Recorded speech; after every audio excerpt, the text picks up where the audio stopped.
Hello guys, ito po muli si Nanette ng Net Cooking. Dito pa rin tayo sa ating Oisy Sarap channel. So today, tayo po ay mag-share o gagawa po tayo ng Muscat Grapes Cheesecake. So season kasi ng grapes ngayon dito sa aking location, kaya samantalahin natin para makagawa at mag-share ng ating cheesecake.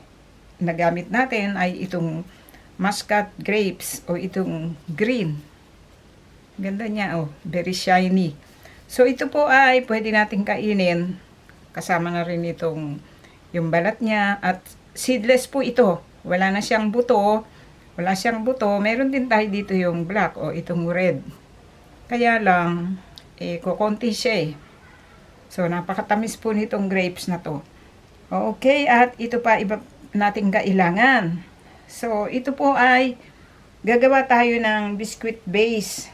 Kaya gagamit po tayo nitong biscuit, Marie Biscuit, para po dun sa ating pinaka cheesecake crust and butter. Ito po kailangan natin. Lagyan natin ng konting sugar. At para po dito sa ating cheesecake butter, meron po tayo ditong cream cheese, then sugar, heavy cream, milk, yogurt. Kakailanganin po natin ng itong powdered gelatin. So, ito po yan, oh. Then, itong lemon juice. Then, vanilla extract. Okay, so ito po lamang ang ating mga kailangan. Medyo matagal pong gawin ito, kaya umpisahan na natin. So, ang una nating gagawin, gagawa muna tayo ng ating cheesecake crust. Tabi muna natin ito. So, dito guys, ang gagawin natin, habang gumagawa tayo ng biscuit base, so itong ating gelatin, kailangan po natin dito ng bali 10 grams of gelatin powder. Okay, so ito po ay lagyan natin ng tubig. Okay. So, mix natin. Okay. So, itabi muna natin ito. So, ito po ay gagamitin natin sa paggawa natin ng ating cheesecake, yung butter ng cheesecake. Okay. So, dito, itong biscuit base. Tabi muna natin itong mga iba. Okay. So, ito po ay ilalagay natin dito. Okay.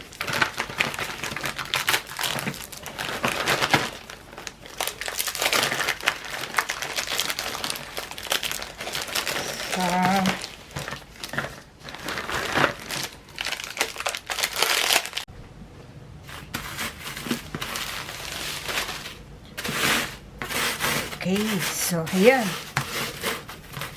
Nadurog na natin ito completely.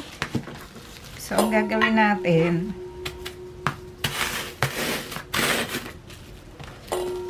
so, i-transfer natin dito sa isang mixing bowl. Okay. Then, dito guys, lagyan natin ng just 1 tablespoon of sugar. Kasi matabang itong ating biscuit. Para medyo tumamis lang siya. Okay. Okay. Then, dito, ilagay natin itong butter. So, yung butter guys, i-melt lang natin ha. So, ito ay tinunaw ko lang sa microwave. Kailangan kasi melted butter. Okay, i-mix natin mabuti. Okay. So, ngayon, napaghalo na po natin ito. So, kailangan kasi maghalo yung butter at saka yung biscuit na dinurog natin. Then, dito guys, dito natin i-bake Okay. So, ito is nasa 22 centimeters. So, bali nasa 9 inches ito. So, okay. Lagay po natin dito. Ito ating biscuit crust.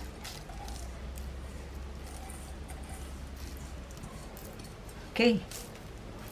I-flatten natin dito. Ayusin natin. Siksikin lang natin ito, guys. Okay. Diin na nating mabuti.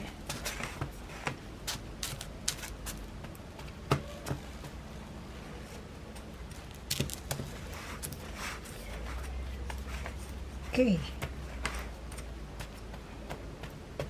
So, ayan. So, ngayon ito guys, itabi natin. Set aside.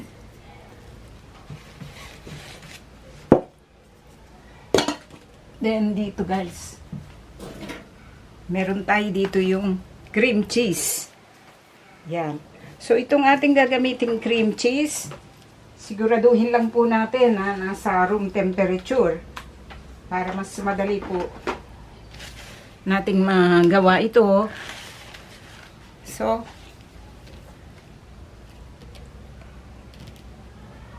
ilagay po natin dito guys yung sugar.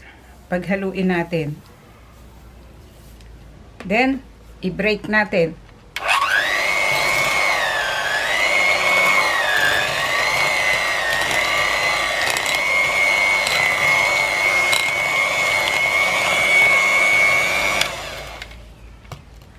Halo natin itong ganyan natin lahat.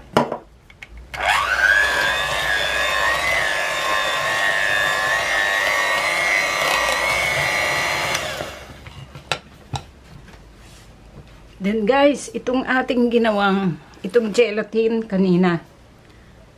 So ito yan, nabuo siya. So ang gagawin natin ngayon dito, ilagay nyo sa microwave o kaya ipatong natin sa boiling water para noon matunaw siya. Tutunawin po natin ulit ito. Okay?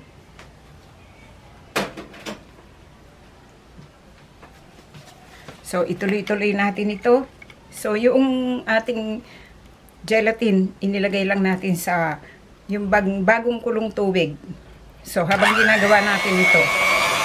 So guys, dito ilagay natin itong yogurt.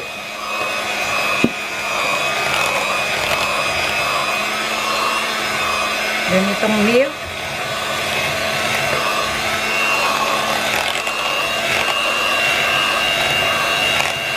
Heavy cream.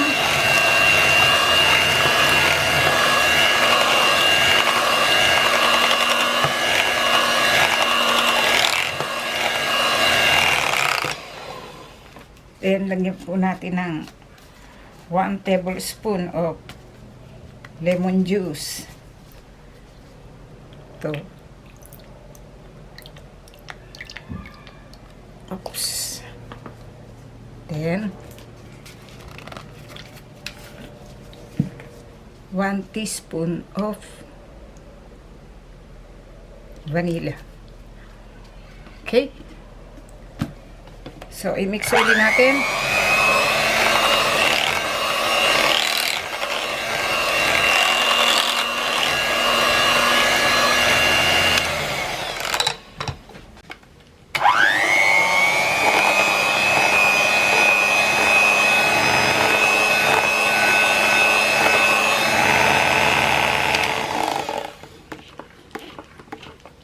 Okay.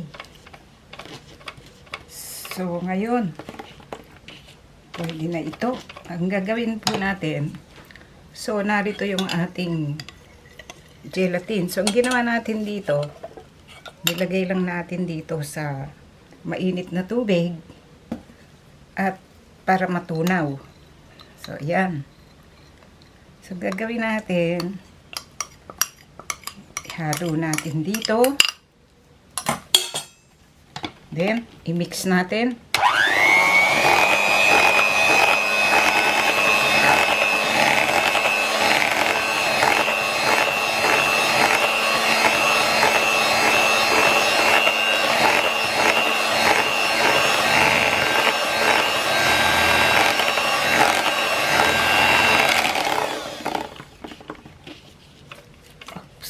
guys, okay na ito. So, ang gagawin natin, so, narito yung ating cheesecake crust. Ang ginawa natin, ilagyan lang natin ng parchment paper. So, dito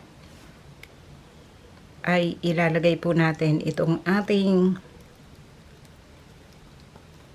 cream cheese mixture.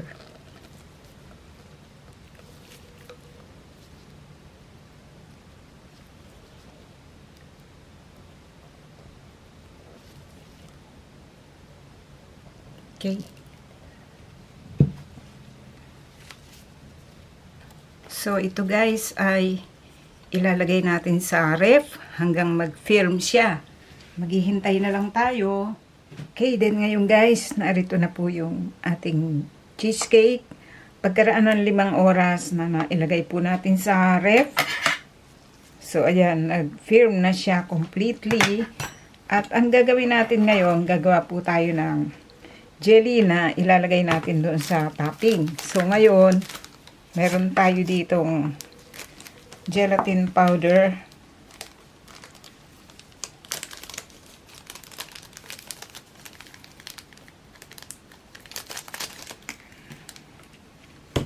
Okay.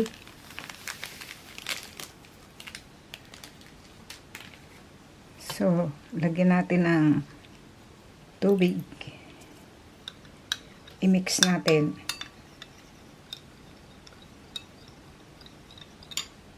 Okay. Then, set aside natin. Then, dito ngayon, narito yung ating muscat grapes. So, kumuha lang tayo. Hindi naman natin gagamit lahat ito. So, ito yan guys. So, ito yung kung tawagin nila ay Japanese muscat grapes. Green, shiny grapes. Okay. So, ito, matamis din.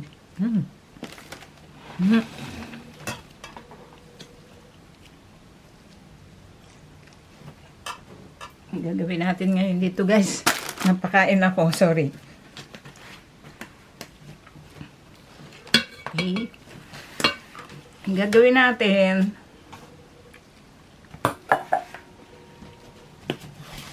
so itong grapes, so ito kasi guys, seedless na ito. Ikakat lang natin. So kahit hindi natin alisin yung balat niya, then lagyan natin dito sa gilid. Okay. Yan. Ayusin lang natin.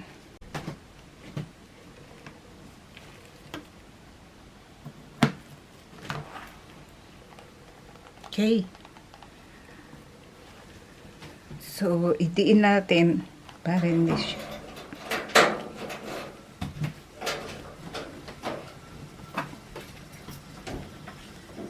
Then, dito guys, so, ito ilalagay natin dito.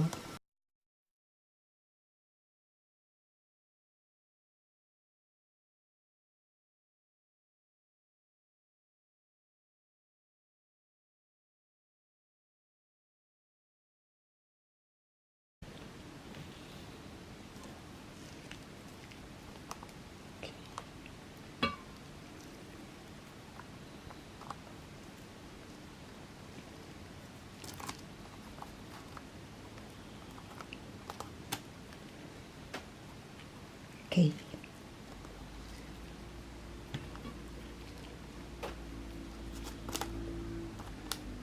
Okay. So, ngayon, ang gagawin natin, so, set aside muna natin ito.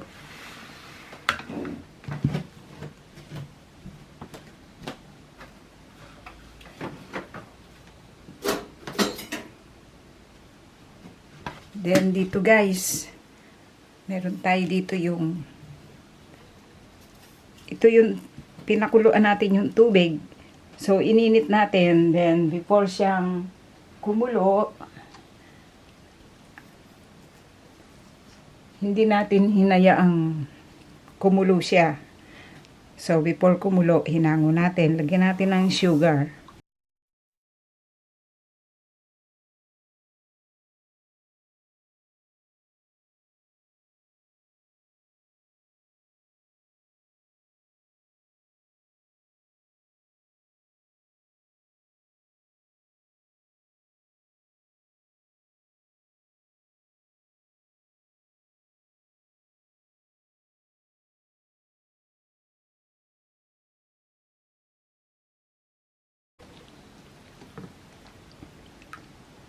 Okay, guys.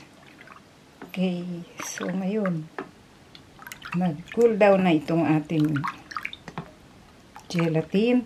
So, ang gagawin natin, ilalagay natin dito sa top. Dahan-dahan lang.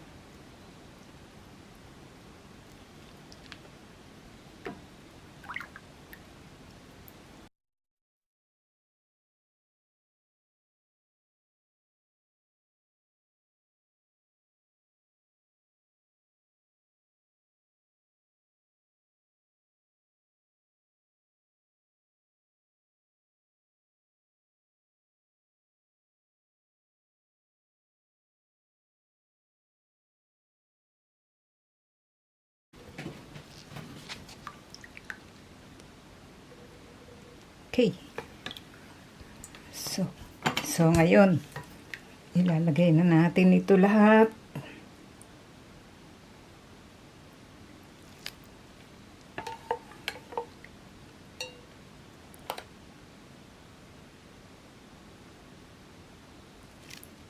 Ang ganda.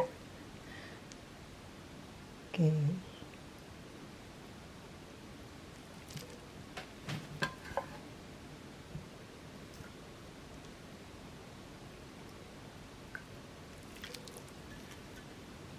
Okay, guys.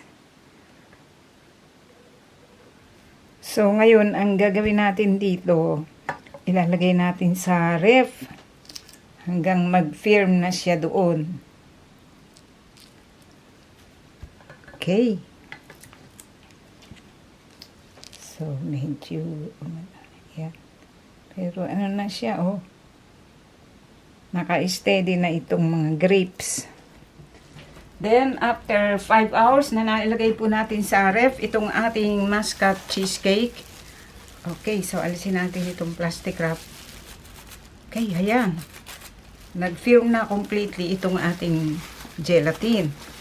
So, ang gagawin natin, alisin natin dito ngayon. So, i-transfer natin dito, guys. So, madali lang naman tanggalin ito eh. Ano ba? Teka na.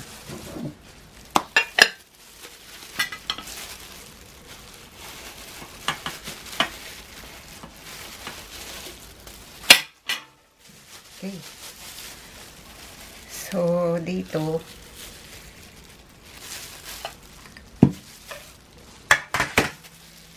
okay, i-transfer lang natin dito sa isang plate. Okay, ayan. Wow. Diba? Oh, ang ganda. So, ang gagawin natin ngayon, alisin natin itong parchment paper.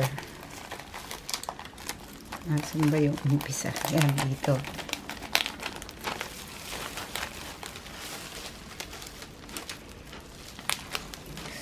Okay.